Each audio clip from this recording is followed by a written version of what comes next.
ونزلنا عليك الكتاب تبيانا لكل شيء وهدى ورحمة وبشرى للمسلمين. بسم الله الرحمن الرحيم.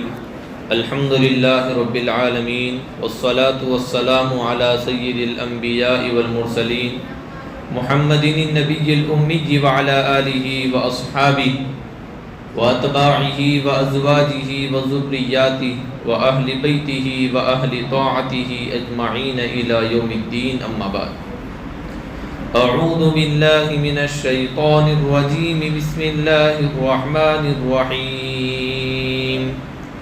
يا أيها الناس اتقوا ربكم الذي خلقكم من نفس واحدة وخلق منها زوجها وبث منهما رجالا كثيرا ونساء واتقوا الله الذي تساءلون به والأرحام إن الله كان عليكم رقيبا. وآتوا اليتامى أموالهم ولا تتبدلوا الخبيث بالطيب ولا تأكلوا أموالهم إلى أموالكم إنه كان حوبا كبيرا. صدق الله العظيم.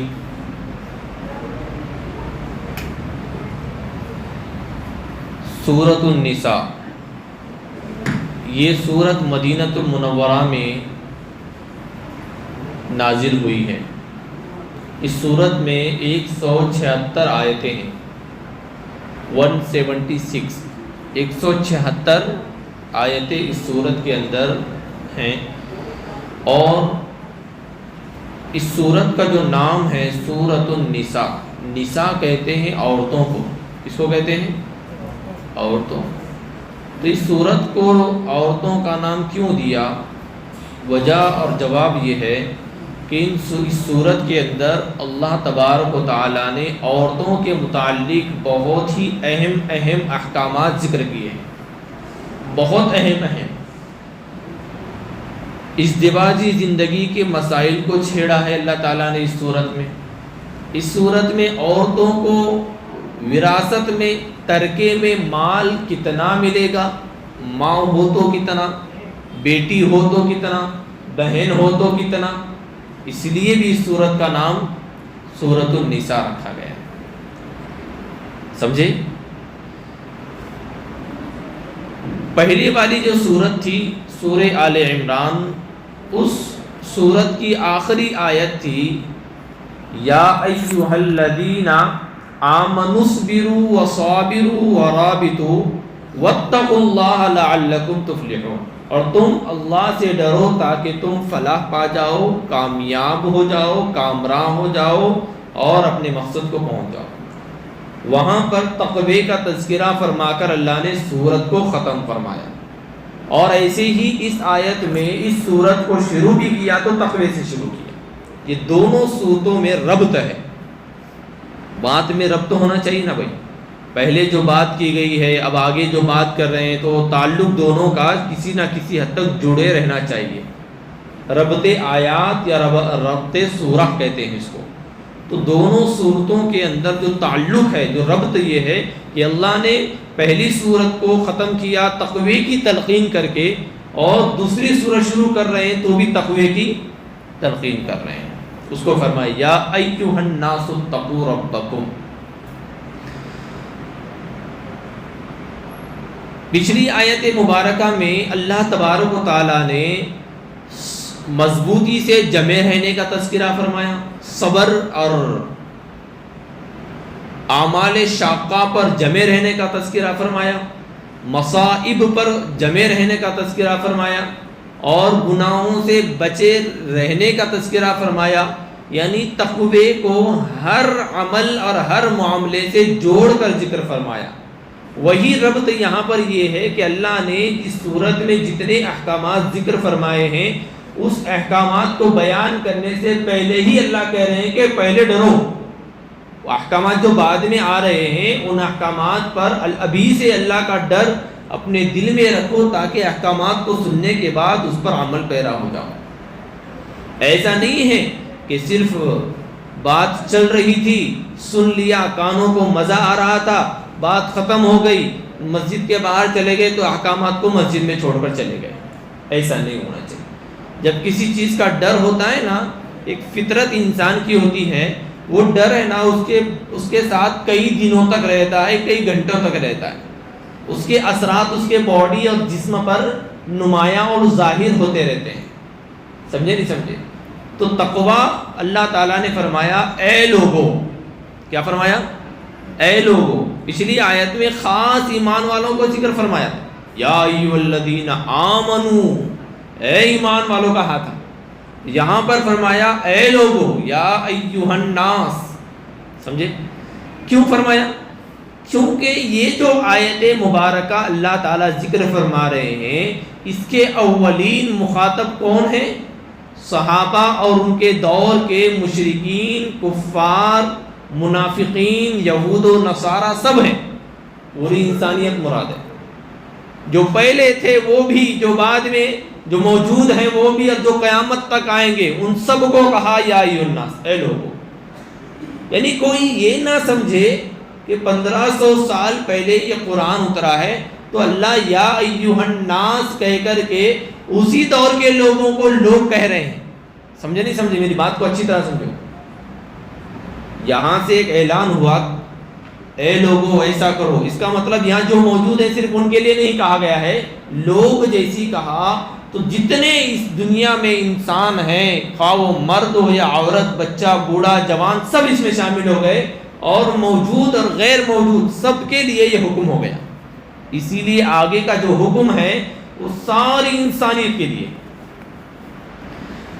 اللہ فرما رہے ہیں یا ایھا الناس اتقوا ربکم الذی خلقکم من نفس واحدہ، اے لوگو اپنے اس پروردگار کے خلاف جانے سے ڈرو جس نے تم کو ایک جان یعنی آدم سے پیدا فرمایا۔ یہاں پر لوگوں کہنے کا ایک اور مقصد یہ بھی ہے کہ آدم سے پیدا فرمایا تو جتنی انسانیت اس دنیا میں آئی ہے وہ سب کے سب کہاں سے آئی ہے؟ تو آئی ہوئی انسانیت میں بہت سے لوگ غیر ایمان والے بھی ہیں، بہت سے یہود بھی ہیں، بہت سے مشرکین بھی ہیں، ارے ہے نا بھائی، کافر بھی ہیں۔ جہاں صرف مخاطب ایمان والوں کو تھا وہاں کہا اللہ نے یا ایھا الذین آمنو کہا، اے ایمان والوں کہا، لیکن جب انسانیت کی بات آئی اور دوسری بات، یہ تو اس کو بات مکمل کرتے ہیں، تو آدم علیہ السلام سے تم سب پیدا کیے گئے ہو، تو تم سب آ گئے، یہود بھی آ گئے، نصارہ بھی آ گئے، مشرکین بھی آ گئے، منافقین بھی آئے، اور ساتھ ہی ساتھ مفسرین نے تو کمال کر دیا۔ اللہ نے تو اس آیت مبارکہ کو اتنا جامع بنایا ہے، اللہ فرما رہے ہیں اے لوگو کہہ کر اللہ کہہ رہے ہیں کہ اے لوگو آنے والے تمام احکامات صرف ایمان والوں سے متعلق نہیں ہیں۔ سنو میری بات کو غور سے سننا، بہت ہی اہم بات آپ کے سامنے پیش کی جا رہی ہے۔ آگے جو احکامات بیان کیے جا رہے ہیں وہ صرف ایمان والے کے لیے خیر اور بھلائی والے نہیں ہیں، بلکہ یہ احکامات تو سارے لوگوں کے لیے، جو بھی ان کو فالو کرے گا کامیاب ہوگا، جو اس نظام کو جو آگے آیتوں میں اللہ ذکر کر رہے ہیں ایکسیپٹ کرے گا، قبول کرے گا، پھر چاہے وہ یہود کیوں نہ ہو، وہ کامیاب دنیاوی اعتبار سے تو ہو جائے گا۔ اسی وجہ سے قرآن پر ہم سے زیادہ ریسرچ یہود و نصارہ کر رہے ہیں، آپ کو معلوم ہے، آپ نے سنا بھی ہوگا نا لوگ، قرآن میں ریسرچ کرنے والے ہم سے زیادہ کون ہیں؟ یہود ہیں، تو وہ بظاہر دنیا میں کامیاب بھی ہو رہے ہیں۔ ہم نے تو صرف اس کو ایصال ثواب کے لیے رکھ دیا ہے قرآن کو، یا پھر شادی میں تحفہ دینے کے لیے رکھ دیا ہے، یا پھر رمضانی مسلمان بن کر قرآن کی تلاوت کرنے والے رمضانی قاری بن گئے ہم اس کے۔ ارے بھائی میں غلط نہیں بول رہا ہوں، قرآن کا لفظ جب بھی آتا ہے تو ہمارے ذہنوں میں وہی الماریوں کے اوپر دھول میں لپٹی ہوئی قرآن ہمارے سامنے کیا ہوگی؟ ظاہر ہوگی. یہی چیز ہوگی، اس کے علاوہ کیا ہوگا؟ کچھ بھی نہیں ہوگا. تو اس بات کو خاص طور سے سنیں، اللہ تعالیٰ فرما رہے ہیں کہ یہ جو احکامات ہیں یہ تمام انسانیت کے لیے، جو بھی قبول کرے گا، جو بھی ایکسیپٹ کرے گا، جو بھی اپنائے گا، چاہے وہ اسلام کو نہ مانے لیکن وہ دنیاوی اعتبار سے کامیاب ہو جائے گا. اور ظاہر سی بات ہے جب ایمان والا اپنائے گا تو وہ تو دنیا اور آخرت دونوں میں کامیاب ہو جائے گا. افسوس اس بات کا ہے کہ ایمان والوں نے چھوڑ دیا ہے. ہم نے اس کو صرف تلاوت کے لیے ذکر کیا ہے، قبول کیا ہے، اس پر غور کرنے کے لیے نہیں، اس کو سمجھنے کے لیے نہیں، اور اس کو رب کا کلام سمجھ کر سننے کے لیے بھی نہیں. معاف کر دیجیے. اللہ فرما رہے ہیں یا ایھا الناس اتقوا ربکم، اپنے رب کے خلاف مت جاؤ. تقوی کا ظاہری مطلب یہ ہے کہ اللہ کے احکامات کی خلاف ورزی مت کرو. تقوی کا ظاہری حکم کیا ہے بھائی؟ اللہ کے احکامات کے خلاف. کیوں؟ آدمی اس شخص کی بات کو ٹالتا نہیں ہے جس کا ڈر دل میں ہوتا ہے. اس ذات کی خشیت اور خوف جب دل میں آئے گا تو انسان اور بندہ اس کے خلاف نہیں کرے گا. اس لیے فرمایا تقوی اختیار کرو اپنے اس رب سے، اس رب کے خلاف جانے سے ڈرو جس نے تم کو ایک انسان سے پیدا فرمایا، آدم علیہ السلام. انسان آیا کہاں سے؟ اصل میں ہماری جو تفسیر چلتی ہے آپ جانتے ہیں، ہم ہر چیز کو تھوڑا تھوڑا پیش کرتے ہیں، ایسی ہی فوراً مختصر ترجمہ مختصر تفسیر کر کے ہم آگے نہیں بڑھتے. اس لیے ہم کو معلوم ہونا چاہیے، ہمارے ذہنوں میں سوال آتا ہے کہ انسان آیا کہاں سے، لیکن ہمیں یہ بھی معلوم ہونا چاہیے کہ لوگوں نے اس پر اپنے غلط ذہنیت کے ذریعے سے جو ریسرچ کی ہے اور لوگوں کے سامنے غلط اور باطل نظریہ لوگوں میں پیش کیا ہے، اس کو ہم کو معلوم ہونا چاہیے. جیسے لوگ سائنسدانوں نے تحقیق کی تھی اپنے اپنے ذہنی اعتبار سے، ریسرچ کے اعتبار سے، کہ انسان آیا کہاں سے. کسی نے کہا کہ انسان آلریڈی یہاں پر موجود ہے، کسی نے کہا کہ انسان مرد کے نطفے میں رہتا ہے کیڑے کی شکل میں، کسی نے کہا کہ نہیں مرد کے نہیں عورت کے نطفے میں ایک کیڑے کی شکل میں رہتا ہے. سمجھے نہیں سمجھے؟ اور ایک سائنسداں گزرا ڈاروین، چارلس ڈاروین نامی، جس کے نظریے کو اسکولوں اور کالجوں میں پڑھایا جاتا ہے. اس کا یہ نظریہ اس نے پیش کیا کہ انسان کہیں سے آیا وایا نہیں ہے بلکہ وہ بندر کی بدلی ہوئی شکل ہے. کیا کہا اس نے؟ بندر کی بدلی ہوئی شکل. پہلے بندر تھا انسان، بعد میں ہوتے ہوتے ہوتے اس کو کیا کیا؟ انسان بن گیا، جبکہ اس بندر کو خود نہیں معلوم کہ وہ انسان ہے.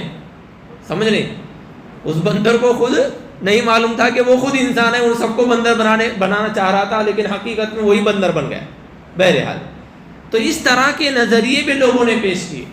لیکن جب آج کی سائنس اور ٹیکنالوجی یہ کہہ رہی ہے کہ انسان مرد اور عورت کے دونوں کے ملاپ اور دونوں کے جو نطفے ہوتے ہیں ملنے سے پیدا ہوتے ہیں، جو کہ شریعت کے اور دین کے تھوڑا تھوڑا قریب ہے. سمجھ رہے؟ لیکن حقیقی طور پر اللہ تعالیٰ اس آیت میں تین طرح کی پیدائش کا ذکر کر رہے ہیں. کتنی طرح کی؟ 3 طرح کی پیدائش. اللہ فرما رہے یا ایھا الناس اتقوا ربکم الذی خلقکم من نفس واحدہ. آدم علیہ السلام سے تم کو سب کو پیدا کیا. آدم علیہ السلام سے ہم نے تم سب کو پیدا کیا. چلتی ہے حضرت آدم علیہ السلام کی پیدائش کی طرف. اللہ تبارک و تعالیٰ نے حضرت آدم علیہ السلام کو مٹی سے پیدا فرمایا.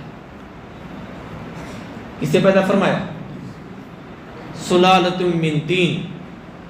ایک جگہ اللہ نے فرمایا مضبوط مٹی سے، مٹی کے خلاصے سے ہم نے آدم کو پیدا کیا. سمجھ رہے؟ اور اللہ تبارک و تعالیٰ نے جب آدم علیہ السلام کو پیدا فرمایا تو آدم علیہ السلام آرام فرما رہے تھے، جیسے کہ روایتوں میں آتا ہے. تو اللہ تبارک و تعالیٰ نے ان کے بائیں پسلی سے حضرت حوا علیہ السلام کو پیدا فرمایا. پہلی پیدائش کس کی ہوئی؟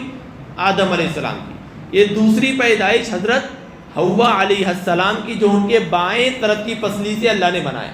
روایتوں میں آتا ہے اللہ کے رسول صلی اللہ علیہ وسلم نے فرمایا حضرت حوا علیہ السلام کو بائیں پسلی سے، جو کہ ٹیڑھی اور کمزور ہوتی ہے، اس سے اللہ تعالیٰ نے پیدا فرما کر اللہ نے یہ بتایا ہے کہ لوگوں، اللہ تعالیٰ اللہ کے رسول صلی اللہ تعالی علیہ وسلم خود ہم سے کہہ رہے ہیں استوصوا بالنساء خیرا، کہ میں تمہیں عورتوں کے ساتھ بھلائی کرنے کی وصیت کرتا ہوں. کہیں کی وصیت کرتا ہوں؟ عورتوں کے ساتھ بھلائی کرنے کی وصیت. کیوں؟ کیونکہ یہ عورت پیدا کی گئی ہے کس سے؟ پسلی سے. سمجھ رہے ہیں؟ اور پسلی کا جو سب سے ٹیڑھا حصہ جو ہوتا ہے نا، یہ اوپر والا حصہ سب سے ٹیڑھا ہوتا ہے. اوپر والا حصہ جو ہوتا ہے نا، کیونکہ وہ اس طرح سے ہے، اس کے بعد اس طرح سے پسلی بنی ہے. یہ ایسی ہے، اس کے بعد اس طرح سے آئی ہوئی ہے. دیکھیں نا بھائی، آپ نے کبھی دیکھیں گے پسلیاں تو اوپر کی جو پسلی ہے تھوڑا ٹیڑھی ہے، زیادہ ٹیڑھی ہے اوپر والی. لہٰذا اگر تو اس کو سیدھا کرنے جائے گا تو اس کو کیا کرے گا؟ تو توڑ دے گا. لہٰذا تو اس کو اسی حال پر چھوڑ کر کے اس سے فائدہ اٹھا لے. کیا ہے؟ استوصوا بالنساء خیرا. میں تم کو کس چیز کی وصیت کرتا ہوں؟ عورتوں کے ساتھ بھلائی کرنے کی. اس کو سیدھے کرنے میں مت جا، جس حال میں ہے اس حال میں اس کے ساتھ خیر کا معاملہ کر لے، اور اسی حال میں اس سے خیر لے لے. وہ اسی حال میں خیر کا معاملہ کرے. اس کو سیدھا کرنے کے لیے تم کسی طرح کی کوئی طریقہ نہیں. جب اللہ کے نبی فرما رہے ہیں اور جس کی پیدائش ہی ایسی ہوئی ہو، میں اور آپ اس کو سیدھا نہیں کر سکتے. اس آیت میں اللہ فرما رہے ہیں دوسری پیدائش حضرت حوا کی فرمائی. اللہ نے فرمایا من نفس واحدہ وخلق منها زوجہا. کیا فرمایا؟ وخلق منها زوجہا. اور اسی سے ان کا جوڑا بنایا. وبث منہما رجالا کثیرا ونساء. اور ان دونوں سے بہت سارے مردوں اور عورتوں کو زمین میں کیا کر دیا؟ پھیلا دیا. یہ تیسری پیدائش ہو گئی. ہم کیوں سی پیدائش کے ہیں؟ ارے بولو نا بھائی. ہاں، ہمارا پیدائش میں کتنا نمبر ہے؟ تیسرا نمبر ہے. ہم سے پہلے ابو البشر حضرت آدم علیہ السلام، اور انہی کے پسلی سے حضرت حوا علیہ السلام. اللہ تبارک و تعالیٰ نے ساری انسانیت کو قیامت تک کے لیے دلیل کے طور پر جواب دیا ہے کہ میں اللہ فرما رہے ہیں میں اللہ بغیر ماں باپ کے پیدا کر سکتا ہوں. جیسے ارے بولو نا بھائی، آدم کو دیکھو، جیسے آدم کو دیکھو، ماں بھی نہیں اور باپ بھی نہیں. میں بغیر ماں کے پیدا کر سکتا ہوں، جیسے حضرت حوا علیہ السلام کو دیکھو. اور میں بغیر باپ کے بھی پیدا کر سکتا ہوں، جیسے حضرت عیسیٰ علیہ السلام کو دیکھو. اور اللہ فرما رہے ہیں کہ ہم نے تم سب کو اسی ایک سے پیدا کیا ہے، تو تم سب بھی اسی کے طرز پر، ہم نے تم کو اسی ایک سے پیدا کیا ہے، تو تمہارے آپس میں جتنے بھی مسائل ہوں گے، جتنے پرابلمس ہوں گے، جتنی چیزیں تمہارے طبیعت میں ہم نے رکھی ہیں، وہ سب کی یکساں رہیں گی نا بھائی. سب یکساں ہوگی نا، کیونکہ تم آئے ہی ایک جگہ سے ہو، تم آئے ہی ایک جگہ سے. اس کے بعد اللہ نے فرمایا وَخَلَقَ مِنْهَا زَوْجَهَا. اور ہم نے اس سے ان کا جوڑا بنایا. آدم علیہ السلام کو اللہ نے جب دیکھا کہ تھوڑا سا ان کی طبیعت میں سکون نظر نہیں آیا، تو جب حوا علیہ السلام کو ان کی پسلی سے پیدا فرمایا، شکل و صورت دے کر حضرت آدم علیہ السلام نیند سے جاگ کر دیکھا تو حضرت حوا بازو میں سوئی ہوئی ہے. فرشتوں نے پوچھا اے آدم یہ کون ہے؟ آدم علیہ السلام نے کہا یہ حوا ہے. کہا کہ اس کو کیوں پیدا کیا گیا ہے؟ کہا کہ اس کو مجھے سکون دینے کے لیے پیدا کیا گیا. آدم علیہ السلام نے فرمایا تو یہ سکون دینے کے لیے، کس کے لیے؟ سکون کے لیے پیدا فرمایا. اور اس کے بعد اللہ تبارک و تعالیٰ نے سب سے پہلا نکاح جنت میں حضرت آدم علیہ السلام کا حضرت حوا علیہ السلام کا پڑھایا، اور مہر میں پیارے آقا صلی اللہ علیہ وسلم پر درود بھیجنے کو مہر قرار دیا. یہی وجہ ہے کہ جب بھی نکاح پڑھا جاتا ہے، خطبہ نکاح پڑھا جاتا ہے، آقا صلی اللہ علیہ وسلم نے خطبہ نکاح میں اس آیت کو تلاوت فرمایا ہے نا بھائی؟ جتنے کی نکاح ہو گئے ہوں گے ان سب نے اپنے نکاح میں یہ آیت سنی ہوگی.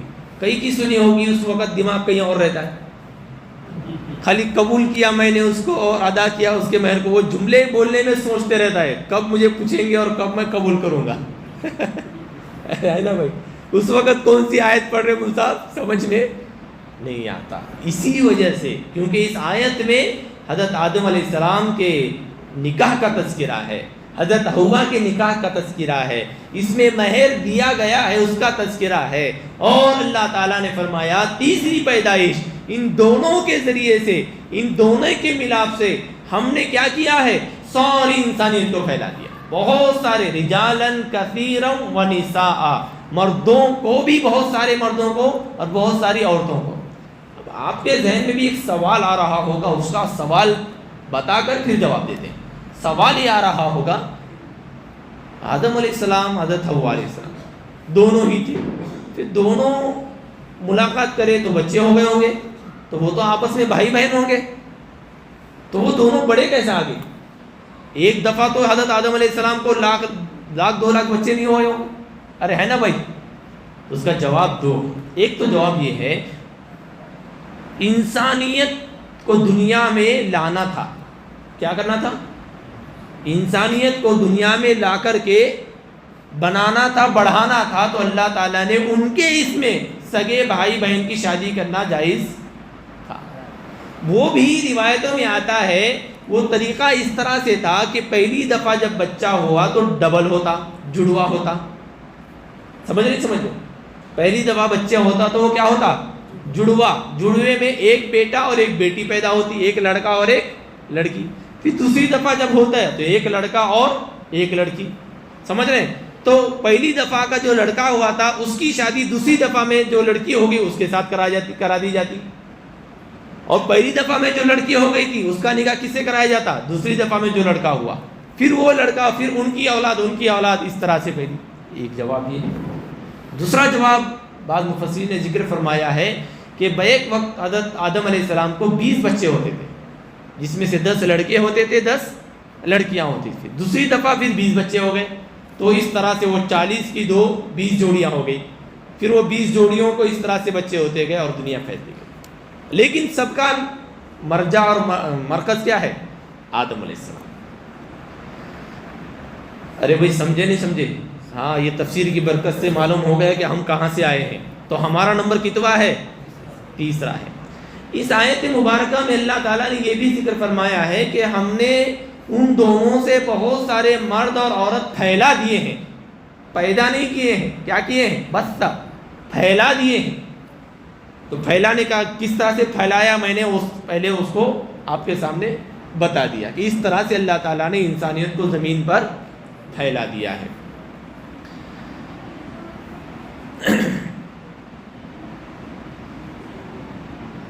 اللہ تعالیٰ نے اوپر فرمایا تھا تم اپنے رب کے خلاف جانے سے ڈرو. اللہ سے ڈرنے کا مقصد کیا ہے؟ کیونکہ اللہ تبارک و تعالیٰ وہ ذات ہے کہ جس نے اتنے انسانوں کو پیدا کیا ہے. اس کی قدرت اور اس کی طاقت اتنی زیادہ ہے کہ اس نے صاف طور سے کہا ہے کہ جس طرح سے ہم نے تم کو ایک ساتھ تھے سب کو زمین میں پھیلایا، تو قیامت کا دن آئے گا کہ جس طرح سے ہم نے پھیلایا ہے اسی طرح سے تم کو ایک جگہ لے کر آئیں گے.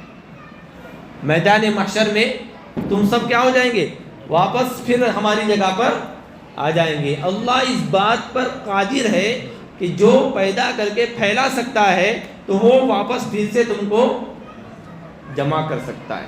جو کام انسان ایک بار کر چکا ہے اس کو کرنے میں اس کو دقت بھی، فرض دفعہ کرنے میں تھوڑا سا اعتراض ہو سکتا ہے، لیکن وہ انسانوں کے حساب سے ہو سکتا ہے. اللہ کے لیے تو کن فیکون کا مطلب ہے. اللہ نے فرمایا کہ ہم نے آدم کو مٹی سے بنایا، اس کے بعد مٹی سے انسان بنایا، اس کے بعد ہم نے کہا قال کن فیکون، ہو جا، تو اس میں روح پھونک گئی اور وہ آدم بن گئے. سمجھے نہیں سمجھے؟ تو آدم علیہ السلام کو پہلے کیا پیدا کیا اور انہی سے دوسری پیدائش حضرت حوا کی، پھر ان دونوں کے ذریعے تیسری پیدائش ہماری کی. سوال پھر وہی آتا ہے کہ ہم کیسا آئے؟ جو ڈاروین کہہ رہا تھا اور دوسرے سائنسداں کر رہے تھے، اس کا جواب سن لیجئے۔ اللہ تعالیٰ نے قرآن مقدس میں کہا ہے ثم خلقنا نطفہ، ہم نے نطفے کو بنایا۔ کیا بنایا؟ نطفے کو، وہ جو منی ہوتی ہے جس کو ہم قطرہ کہتے ہیں، نطفہ کہتے ہیں۔ ثم خلقنا نطفۃ علقۃ، اس نطفے کو علقہ بنایا، سمجھ رہے؟ اس علق یعنی لوتھڑا، علقہ مطلب لوتھڑا۔ ثم خلقنا النطفۃ علقۃ فخلقنا العلقۃ مضغہ، پھر اس کو گوشت بنایا۔ کیا بنایا؟ گوشت۔ فکسونا العظام لحما، پھر اس مضغے پر ہم نے مضغے کو ہڈی بنایا۔ کیا بنایا؟ کیا بنایا بھائی؟ ہاں، فخلقنا المضغۃ عظاما، اس گوشت کو ہڈی بنائی، اور پھر فکسونا العظام لحما، پھر ہم نے اس کے اوپر گوشت کو چڑھا دیا۔ یہ اللہ تبارک و تعالیٰ اپنی خلقت اور اپنی کارکردگی کو اس مثال سے سمجھانا چاہ رہے ہیں۔ وہ کاریگری تو اللہ ہی جانتے ہیں، لیکن ہم انسانوں کے ذہنوں کو سمجھانے کے لیے ایک مثال دے کر اللہ نے سمجھائی کہ بھئی تم اپنی پیدائش کو اگر سمجھنا چاہتے ہو تو یوں سمجھ لو کہ تم ایک قطرہ تھے، گندا قطرہ تھے، تو ہم نے، تمہارا کوئی وجود نہیں تھا، تم کچھ بھی نہیں تھے۔ آج جو یہاں بیٹھے ہو نا، آج سے 100 سال پہلے تم کچھ بھی نہیں تھے۔ تم پہلے تمہاری کیفیت کیا تھی؟ نطفے کی تھی، گندا، جس کو انسان چھونا بھی پسند نہیں کرتا، وہ تھے۔ اس کے بعد ہم نے کیا کی؟ اللہ فرما رہے اس نطفے کو علقہ بنا دیا، ماں کی پیٹ میں، رحم مادر میں، اور اس علقے کو پھر مضغہ بنا دیا، پھر مضغے کو عظامہ بنا دیا، پھر عظامے پر ہم نے گوشت چڑھا کر کے اے بندے تیری صورت شکل بنائی، گوشت چڑھا دیا، پھر پرفیکٹ آنکھ، ناک، کان، بدن کے تمام تر اعضاء پورے کے پورے اس کے ترتیب سے ہم نے لگا دیے۔ کوئی انسان کا دوسرے انسان سے ذرہ برابر بھی کوئی ملاپ نہیں ہو سکتا۔ ایسی کاریگری اور ایسی خلقت کا مالک اللہ ہے، اسی لیے اللہ نے فرمایا فتبارک اللہ احسن الخالقین، بڑا بابرکت ہے وہ اللہ جو سب سے بہترین پیدائش جس کی جو کرتا ہے، بہترین خلقت کا پیدا کرنے کا ہنر اس کے پاس ہے۔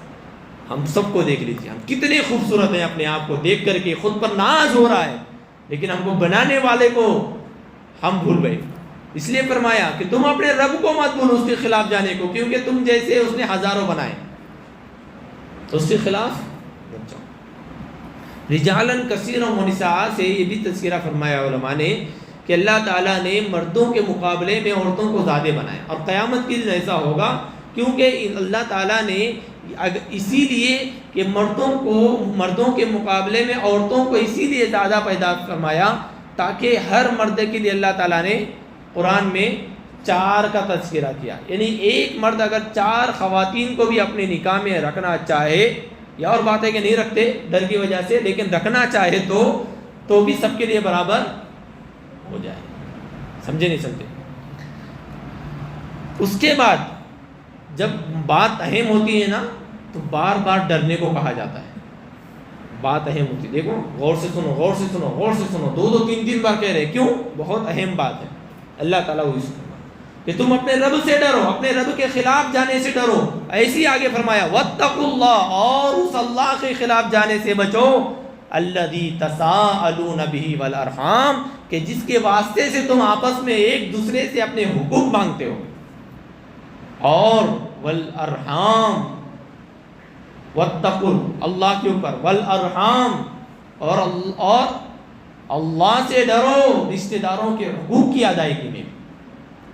سمجھ میں آئے؟ والارحام کا مطلب یہ ہے واتقوا اللہ الذی الارحام، یعنی اپنے اس اللہ سے ڈرو، کس معاملے میں؟ رشتہ داروں کے حقوق کے معاملے میں، رشتہ داروں کے حقوق کی ادائیگی کے معاملے میں اپنے اللہ سے ڈرو۔ بے شک اللہ تعالیٰ تم سب پر نگہبان ہے، نگرانی رکھے ہوئے ہے، تم پر گھات لگائے ہوئے ہے، تم سب پر کیا ہے؟ اس کی نظر ہے۔ کوئی اللہ تبارک و تعالیٰ کی سیکیورٹی سے اور ان کی نگہبانی سے کوئی بچا ہوا نہیں ہے، کوئی بچا ہوا نہیں۔ اس آیت مبارکہ میں اللہ نے فرمایا کہ تم اللہ سے ڈرو جس کے ذریعے سے تم آپس میں ایک دوسرے کے اپنے حقوق کیا کرتے ہو، منوا لیتے ہو۔ یہاں پر بڑی پیاری بات اللہ نے فرمائی۔ ہمارے معاشرے میں ایک برائی عام ہے، آپ کو معلوم ہے، میں آپ کو اپنی ایک مثال سمجھاتا ہوں۔ میرے اگر کسی سے پیسے آنے کے ہوں گے تو میں اس کو ارے جہنم ایسی ہے، قبر میں ایسا عذاب ہونے والا ہے قرضہ نہیں دینے والے کا، اور یہ وہ اللہ ایسی سزا دے گا، اس کو ایسا ہوگا، اس کو ہزاروں وعیدیں سناؤں گا، اور اپنے پیسے اللہ سے ڈر، اللہ سے ڈر، اللہ کا ڈر بتا کر کے اپنا تو کام نکالے گا، لیکن مجھے خود کو دوسرے کو پیسے دینے کا ہے تو اس وقت میرے وہ وعیدیں یاد نہیں آتی۔ ہمیں صرف اپنے مفاد کے تحت اللہ کی وعیدیں یاد آتی ہیں، قبر کا یاد آتا ہے، عذاب برزخ یاد آتا ہے، عذاب قبر یاد آتا ہے، سب یاد آتا ہے۔ کیوں؟ مجھے میرا مقصد حاصل کرنا ہے، لیکن وہی چیز اگر کسی اور کو میرے اوپر رہ دینا تو پھر ہم وہ سب بھول جاتے ہیں۔ اس وقت پھر ہم کو کیا یاد آتا ہے؟ قرض دے والے کو مہلت دینا چاہیے، اور ارے بھائی میں غلط نہیں بول رہا ہوں، یہ اور حالانکہ یہ دونوں چیزیں اپنی جگہ صحیح ہیں، لیکن ہمارے معاشرے کے اندر اس کو اپنے مفاد کے حد تک استعمال کیا جاتا ہے، سمجھا جاتا ہے۔ ایسا نہیں ہونا چاہیے۔ اللہ تبارک و تعالیٰ فطرت انسان سے واقف ہے۔ اللہ نے فرمایا اس اللہ سے ڈرو کہ جس کے نام سے تم اپنے کام بنا لیتے ہو آپس میں، تو تم بھی جب تمہارے اوپر بھی اگر کچھ آیا تو اسی اللہ سے ڈر کے تم بھی دیا کرو، دوسرے کے حقوق تم بھی مت مارو۔ اپنے حقوق لینے کے لیے اللہ کا ڈر جیسے اس کو بتا رہے ہو، ایسے ہی اپنے اوپر جو حقوق ہیں اس کو بھی اللہ سے ڈر کے دے دو واپس۔ بہن کا حق میں کھا رہا ہوں اور یہاں بیٹھ کر بول رہا ہوں بہنوں کے حق دے دو، بہنوں کے حق دے دو، چلے گا؟ میرے اوپر بھی تو بہنوں کے حقوق ہیں۔ بیویوں کے ساتھ اچھا سلوک کرو، لیکن میں بیوی کو مارتا ہوں۔ دوسروں کو بتانے کے لیے اللہ کا خوف ہے، تو خود کو عمل کرنے کے لیے اللہ کا خوف کیوں نہیں؟ اس کو اللہ فرما رہے ہیں وَاتَّقُوا اللَّهَ الَّذِي تَسَاءَلُونَ بِهِ وَالْأَرْحَامَ، اور اس اللہ سے ڈرو کہ جس کے واسطے سے تم اپنے آپس میں ایک دوسرے سے سوال کرتے ہو، ایک دوسرے سے اپنے حقوق منواتے ہو، اپنے کام منواتے ہو۔ تو جب تمہارے اوپر آ جائے تو تم بھی اللہ سے ڈر کر اپنے حقوق ادا کرو، اور اپنے جو حقوق اللہ تبارک و تعالیٰ نے تم پر رکھے وہ ادا کرو۔ والارحام، اور رشتہ داروں کے معاملے میں اللہ سے ڈرو۔ سمجھ رہے ہیں؟ رشتہ دار تین طرح کے کتنے ہیں بھائی؟ ٹائم کافی ہو گیا، بات مختصر کرتے ہیں۔ رشتہ دار تین طرح کے ہیں۔ کتنے طرح کے ہیں؟ تین طرح کے ہیں۔ اس پوری صورت کو اللہ نے جو ذکر فرمائی ہے، تین عنوان پر اللہ تعالیٰ پوری صورت میں بات کریں گے۔ کتنے عنوان پر؟ تین عنوان پر اللہ تعالیٰ پوری صورت میں بات کریں گے۔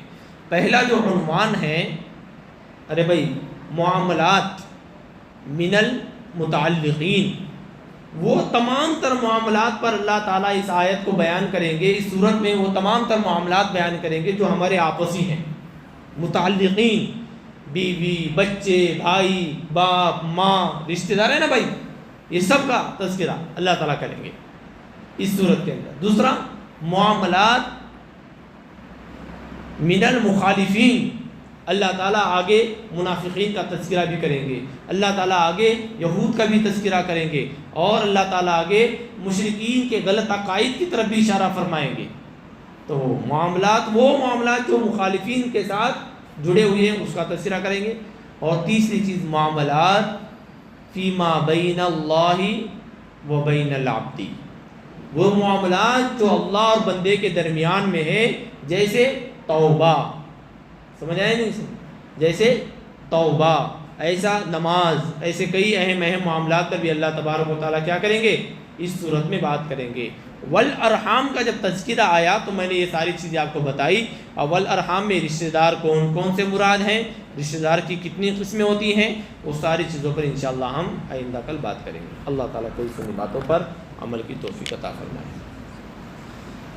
بسم اللہ الرحمن الرحیم، اللہم صلی علی محمد وعلی آل محمد کما صلیت علی ابراہیم وعلی آل ابراہیم انک حمید مجید، اللہم بارک علی محمد وعلی آل محمد کما بارکت علی ابراہیم وعلی آل ابراہیم انک حمید مجید، ربنا ظلمنا انفسنا وان لم تغفر لنا وترحمنا لنکونن من الخاسرین، اللہم انک عفو کریم تحب العفو فاعف عنا۔ وصلی اللہ تعالی علی خیر خلقہ محمد وعلی آلہ واصحابہ اجمعین آمین برحمتک یا ارحم الراحمین.